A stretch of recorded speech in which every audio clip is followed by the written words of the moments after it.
आज के दिनों में हम देखें तो किन्नरों को और उनकी अवस्था को अब जाकर थोड़ी जगह और सम्मान दिया जा रहा है, मगर इससे पहले पिछली इतनी सदियों से उनको केवल तिरस्कार ही मिला है। जिनके आशीर्वाद बिना ना विवाह पूरे हैं ना जन्म, वो जिनके पौराणिक पूर्वज ने स्वयं भगवान कृष्ण से विवाह किया था, उनको आज के दिन ऐसी अपेक्षा का भागी होना पड़ता है। ऐसा इसलिए है क्योंकि आज हम ये भूल चुके हैं कि सम्मान के लिए आपको किसी व्यक्ति या वस्तु विशेष के होने की आवश्यकता नहीं है।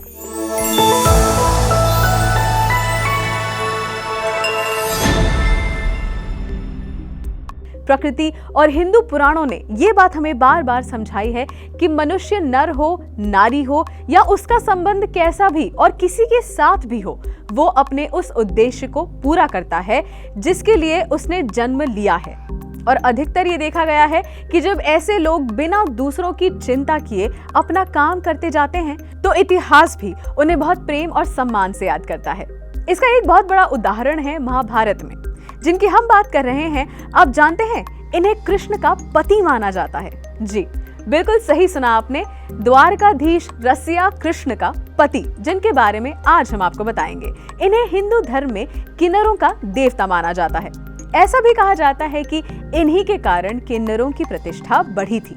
इनकी कथा का सार अलग अलग पुराणों में आता है। जहां इनके जन्म की कथा महाभारत के आदि पर्व में मिलती है, अरावण या इरावण का उल्लेख भीष्म पर्व में आता है।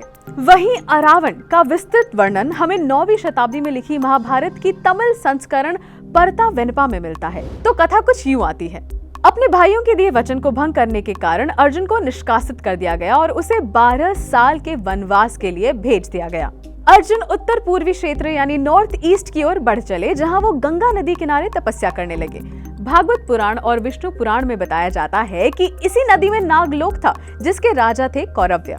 कौरव्य की पुत्री थी राजकुमारी उलूपी, जिसके पति का देहांत हो चुका था। उलूपी एक स्वाधीन महिला थी और पारंगत योद्धा भी। एक दिन घूमते घूमते राजकुमारी उलूपी की दृष्टि तपस्या करते अर्जुन पर पड़ी। उन्हें लगा कि ये कोई दूसरा योद्धा है जो उनके राज्य को हड़पना चाहता है। वो अर्जुन को खींचकर अपने साथ नागलोक ले गई, जहां पहले से ही उसकी बलि देने के लिए यज्ञ चल रहा था। अर्जुन ने बिना डरे उस यज्ञ में आहुति दी तो वहां अग्नि देव प्रकट हुए। उन्होंने तुरंत ही अर्जुन को पहचान लिया। ये देख उलूपी के मन में अर्जुन के लिए सम्मान और बढ़ गया। वो समझ गई कि ये तो प्रतापी पांडव हैं। इसके बाद अर्जुन ने उलूपी का परिचय लिया। उन्होंने उलूपी के सामने विवाह का प्रस्ताव रखा, क्योंकि वो नागलोक से अच्छे संबंध स्थापित करना चाहते थे। उलूपी ने सहर्ष ये प्रस्ताव स्वीकार किया और उनके विवाह से एक पुत्र ने जन्म लिया, जिसका नाम रखा गया अरावण या इरावण। अर्जुन अपना एकांतवास काट कर वापस चले गए और अरावण उलूपी की देखरेख में बड़ा होने लगा। जब वो वयस्क हुआ तब उसने अपने पिता के बारे में पूछना शुरू किया। उलूपी ने कुछ न छुपाकर उसे सब बता दिया। पिता के बारे में जानने के बाद अरावण ने उनसे मिलने की इच्छा जताई। इस पर उलूपी ने उसे कुरुक्षेत्र का रास्ता बता दिया। वहां पहुंचकर अपने पिता अर्जुन को लड़ने के लिए तैयारी करते देख अरावण भी उनका साथ देने को तैयार हो गया। जब युद्ध का समय पास आया तब बात आई आयुध पूजा की।